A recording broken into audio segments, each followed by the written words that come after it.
Anyone got a pencil?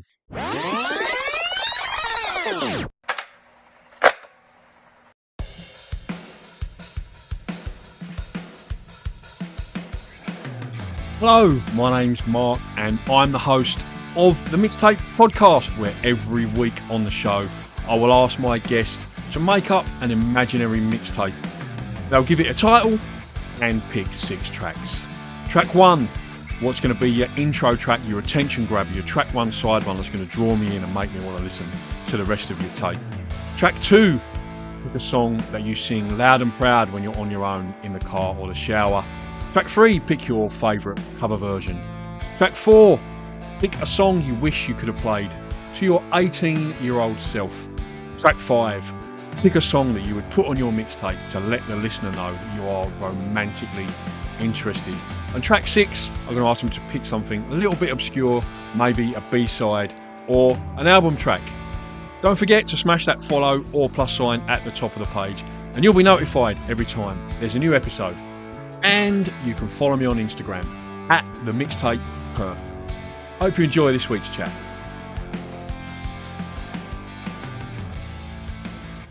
Hello and welcome to the Mixtape. And on this week's show, I'm absolutely buzzing to be joined by Donita Sparks from L7. How are you, Donita?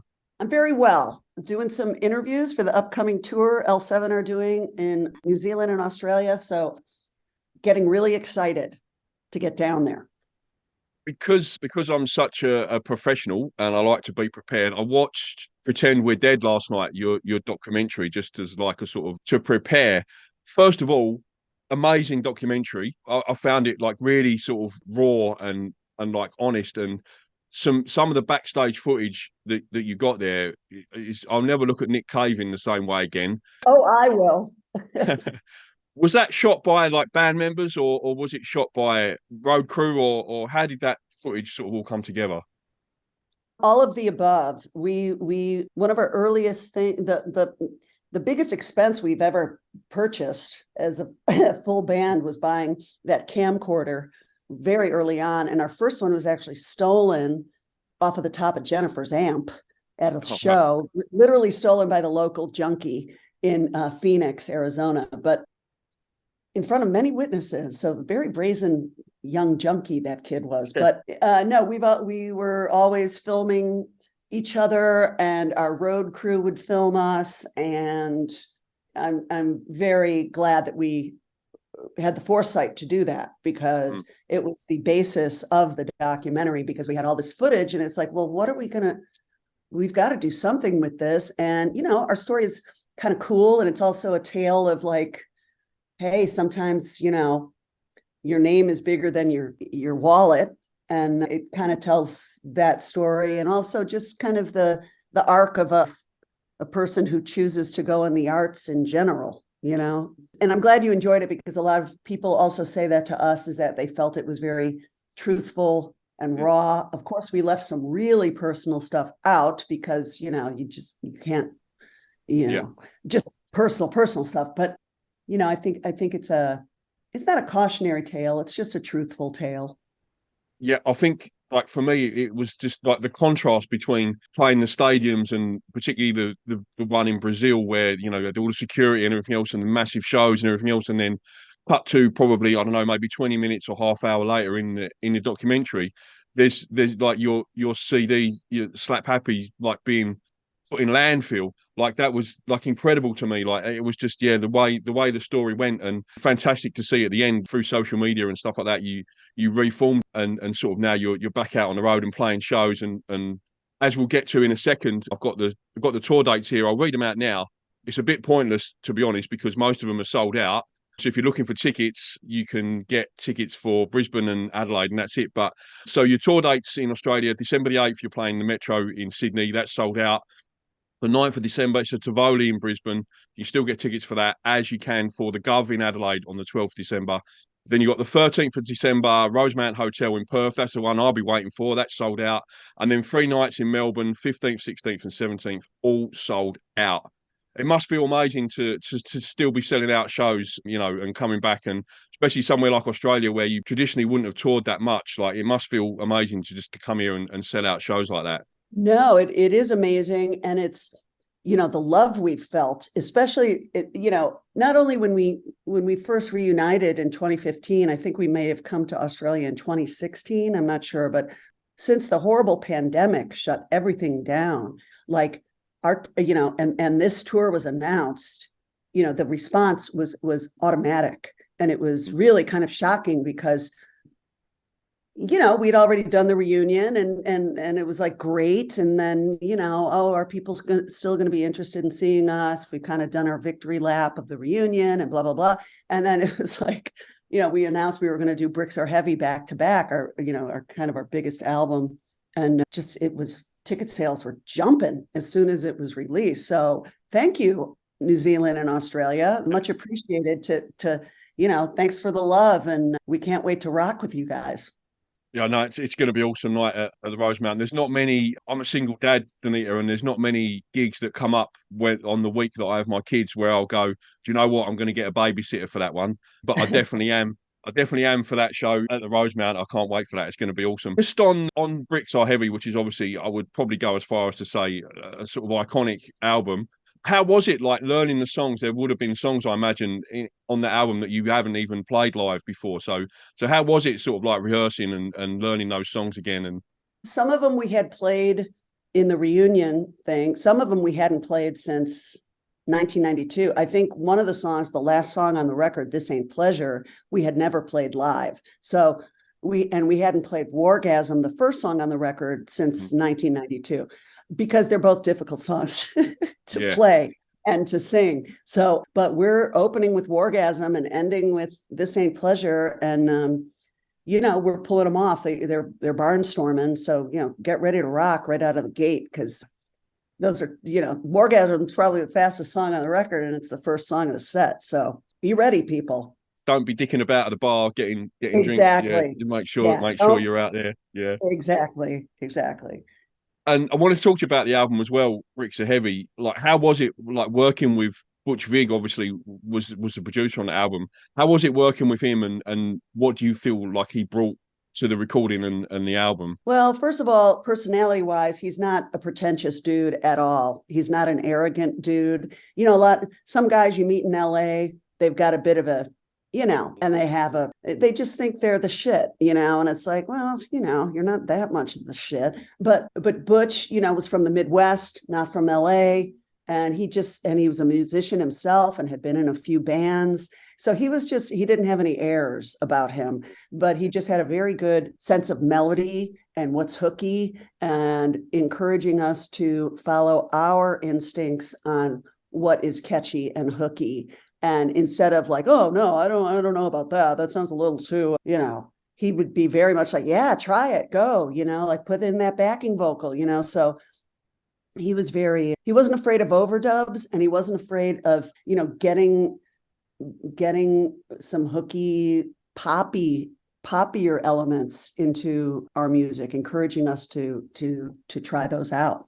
I wanted to talk to you as well, because that tour was pretty chaotic for that album as well. And I know you're probably tired of talking about this, but I don't imagine you would have spoken about it to too many people who actually saw it live. I wanted to talk to you about the word, if you don't mind. You probably guessed from my accent, I'm not an Australian. I'm English. I grew up in England, and for me, the word was like a culturally significant TV show of its time, and I watched it religiously every week, and I managed to catch your performance on there.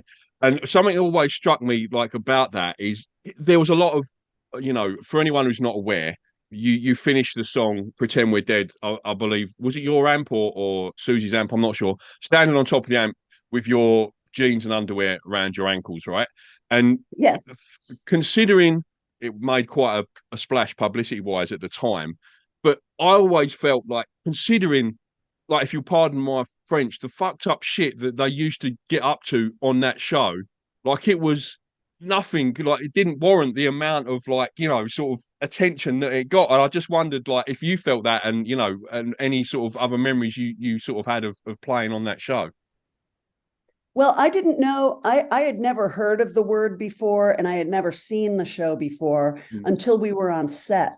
and I saw Okay. what they were getting up to. And listen, I'm not throwing the word under the bus. It helped make our career, and the host was very nice to us, and everybody there was kind. Nobody was, but some of the shenanigans they were up to on the show, I thought were kind of cruel spirited. And I found that about British press in particular at the time. I don't think they're as bad now as they used to be, but there's like they smile in your face and then they throw you under the bus.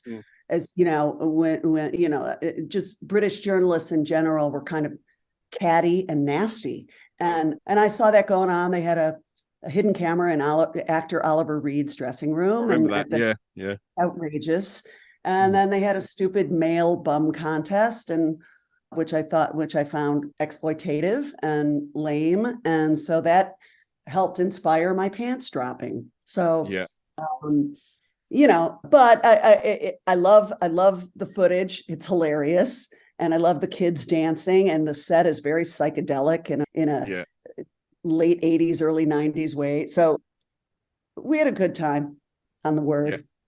Yeah, no, it was, for me, it was like that. It was in that time slot where you just come home from the pub and it comes on, like you say, chaotic is probably the right word for it. And we were not invited because we didn't crack the top 20. We never got on top of the pops. So at least we made a splash on the word. We didn't get top of the pops, but we made a splash on the word. So there you go. One of the first questions I wrote down when I found out I was interviewing you, it's one of the things I enjoy most about doing this, is I get to ask questions that I've always wondered about. And this question was answered about 20 minutes into the documentary, but I'm going to ask it anyway, just for the benefit of the listeners. I wanted to ask you, it always seems strange to me, and I wanted to ask you, why do you play a flying V? It seemed a strange sort of choice for your sort of band. Well, it was my drummer our drummer at the time rented a room from me in the house that I rented, and it was his first month's rent, and it was a used Flying V, and it was kind of I don't know if it was an Ibanez, it was just a mess, and I loved it. It was just like, oh my God, this is awesome, because it was at the time it was pretty uncool to play a V, so it was mostly metal guys playing a Flying V, and we were definitely punk rock, we were definitely punk rockers, kind of doing a stripped down sort of metal, stripped down, no pun intended, but kind of a deconstructed hard rock mixed with punk thing. But so it was sort of an ironic statement, kind of, taking the piss towards the sort of Sunset Strip guys. But, then it became my thing.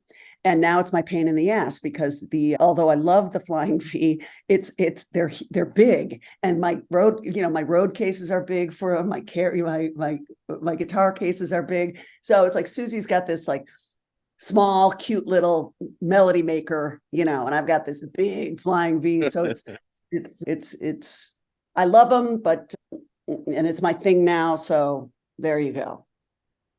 And just sort of, again, going back to the documentary and the highs and lows and everything you've been through as a band, and you've seen like a lot of aspects of the music industry. What's a piece of advice you would give to bands starting out now with regards to signing for record companies and that kind of thing? What sort of advice would you give?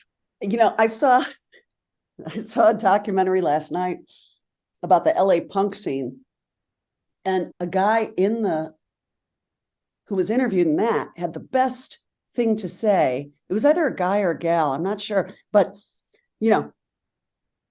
form your band first and then learn how to play.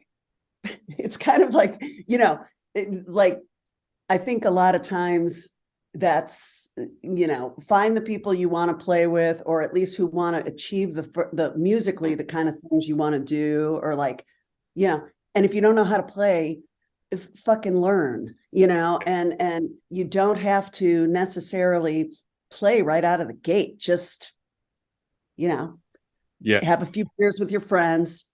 Hey, I'm thinking of starting a band. Who wants to be in the band? Okay, what do you want to play? That's how punk started. And I would say, instead of being intimidated by the people who can play very, very well, that's great, but that doesn't necessarily make a great band. So just,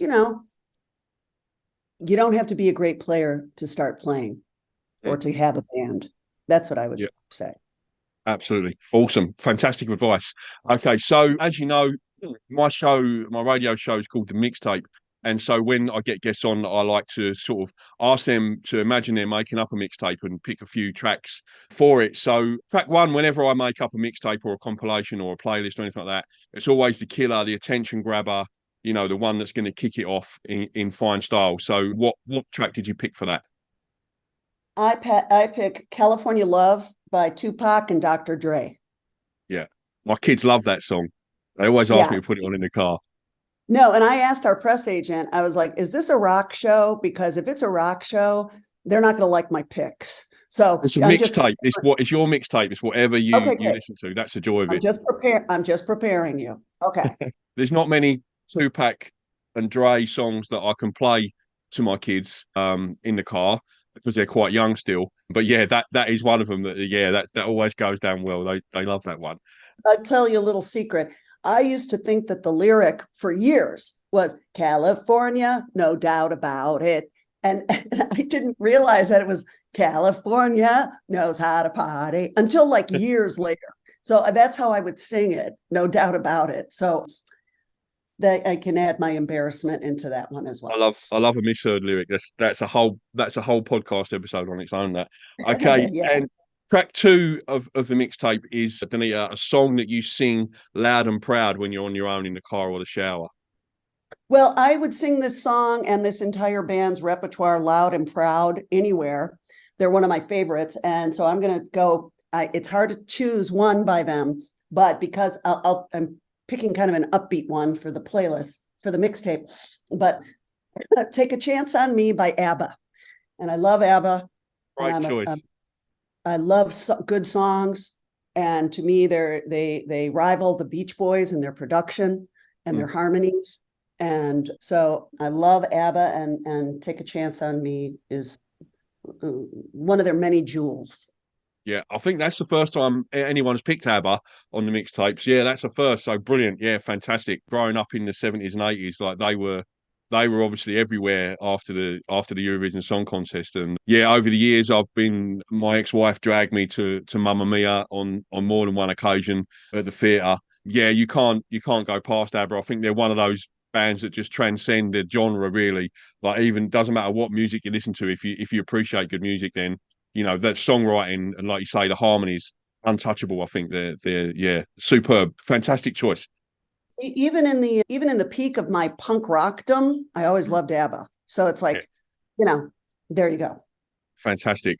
And track three, Donita, I asked you to pick a cover version. What did you go with? I went with Devo's Satisfaction. You're the second person to pick that song. Someone else picked that not long ago. Your Perth band picked that. Yeah, that fantastic version. Yeah, go on. Sorry, carry on. Yeah, when I first heard it, that's when the album first came out. And I was like, this is revolution. This is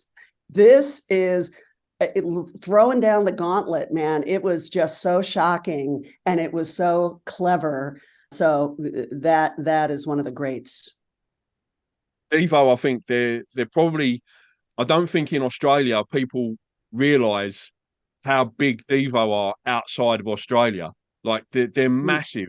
And that version in particular, what I like about that is, if you didn't know, obviously you'd have to be living under a rock to not know that's a Rolling Stones song. But if you didn't know, you would pick it. You wouldn't think it was a cover, because they really stamped their own sound on that and style on that cover version.